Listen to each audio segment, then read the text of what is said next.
Greetings, members one and all of the Salivation Nation. This may be the most important reason why you need to stack silver. Let's explore!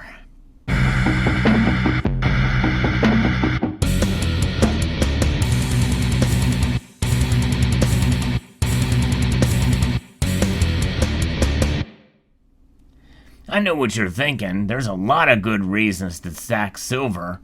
You don't need to convince me.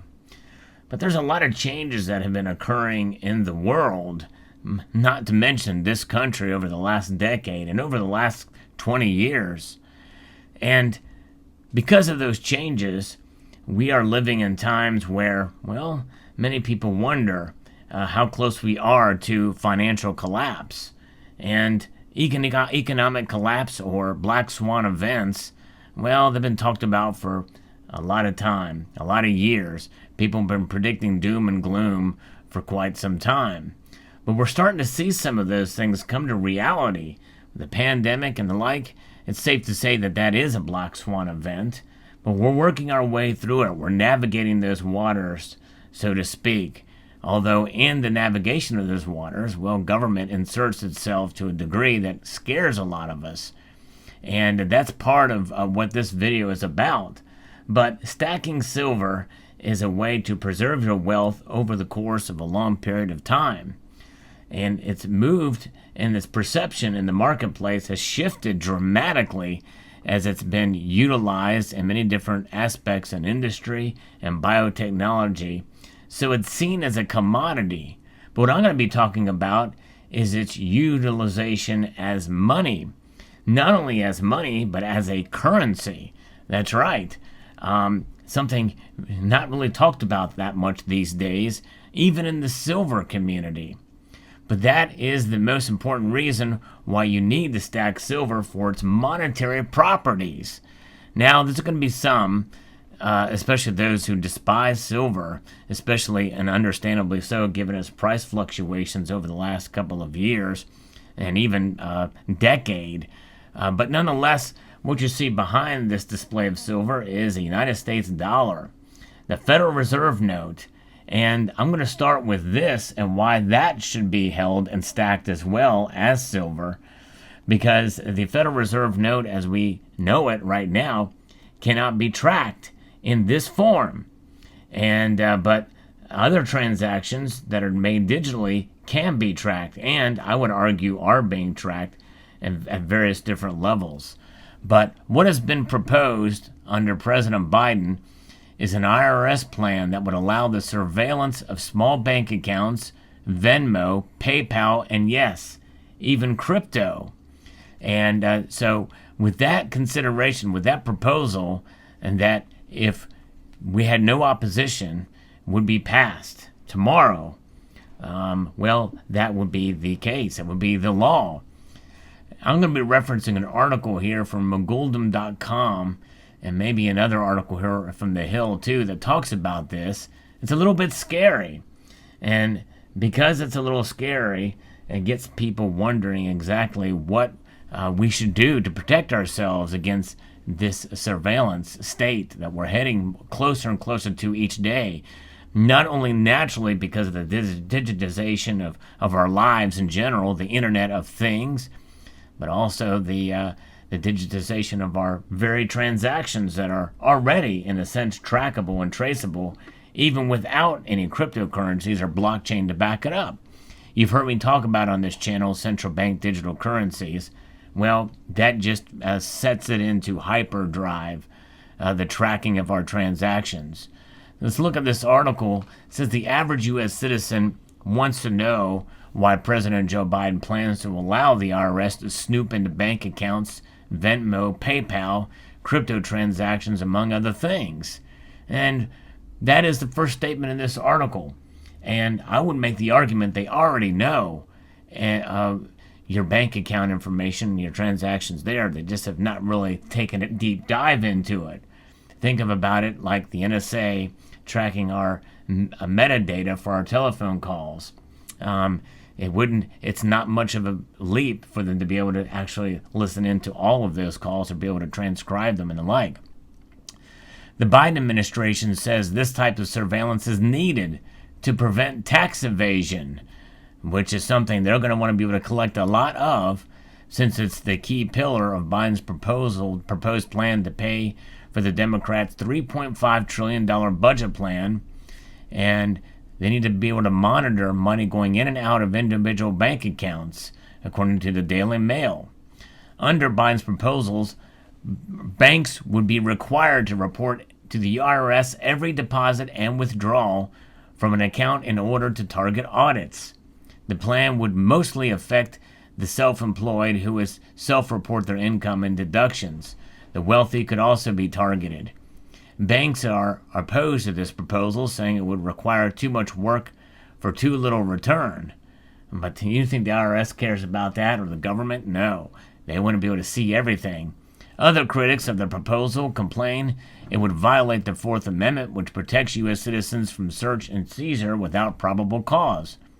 It could victimize poorer taxpayers who can't afford to fight tax audits or move their money into offshore accounts, said Patrick Hedger, vice president of policy of the Taxpayers Protection Alliance, a nonprofit advocacy and watchdog group based in Washington, D.C., that monitors federal spending and taxation. You're going to end up punishing the worst off among us, the lower income folks in this country who have historically been the targets of aggressive IRS audits because they don't have the CPAs and the lawyers to be able to fight back, Hedger told DailyMail.com. I don't see why they need to be going after the people, the average Joe.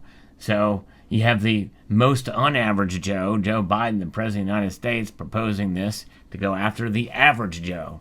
He added, you're going to push more folks into small cash transactions. Boom, cash right there. Small cash transactions, and that's exactly why this dollar bill is in this video, because that is going to be the first part of why you should stack silver. This also involves stacking cash. And you're going to push more banking offshore. The big fish out there that do have sizable assets that are eligible for taxation offshore. In fact, there's already some online banking accounts that are offshore. You don't get the protections FDIC and the like for it, but some people may be willing to take that risk for sure.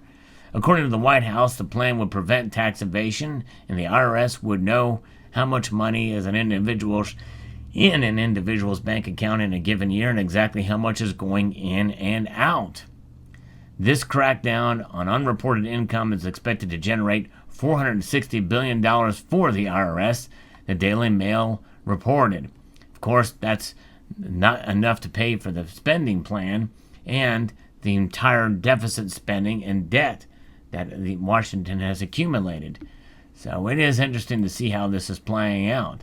And while Joe Manchin, the senator from West Virginia who has raised concerns about the $3.5 trillion price tag of budget reconciliation legislation that Congress has set to take up, Americans are increasingly speaking out against a provision that would require these banks to report customers' accounts information to the IRS.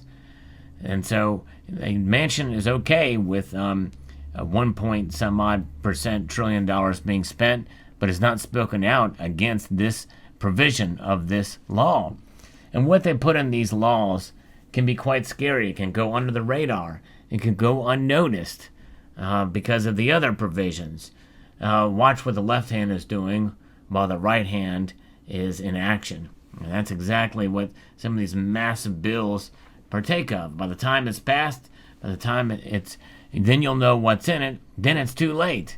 And then unless another Congress comes and repeals that legislation. It's pretty scary to think what they are willing to do to have control of your lives. And this is why gold and silver, especially silver being used in transactions, is such an attractive measure. And yes, I know about the gold backs, and that is something that certainly some states are taking into consideration, but not all states have adopted those yet. And right now, in every state in the union, well, you can do peer-to-peer transactions utilizing silver, especially for everyday items, for stuff that you don't want the government to see what's going on. how you transact with silver. Silver comes in all different forms and different sizes and different weights and different views here. And so, with that being the case, you can make transactions with silver of a variety of different measures. Now, recognizable silver is obviously the best. And here in the United States, considering the precipice for this video, the American Silver Eagle is recognized by the United States government and, of course, by each individual who does transact. Well, hey, you know the authenticity of this for the most part. It's obviously good to make sure that you have legitimate silver eagles, but more likely, even with the naked eye, it's fairly easy to tell. But there are other very, very basic testing methods that you can use to tell if a piece of silver is genuine or not. But regardless, recognizable silver, but really any silver, and that's why I have a variety here to show you, it could be considered for transactions from peer-to-peer levels. And I think you're going to see a lot more of that, I believe, as we move, if we move in that direction. And it's all the more reason to stack silver to protect yourself. That protection is not only for wealth preservation, but especially given this proposal, which is shocking to me, this is something to protect your privacy, which is paramount. It's constitutional. I think in some ways this is why the Constitution, Article 1, Section 10, set up for silver and gold to be used in transactions between the states.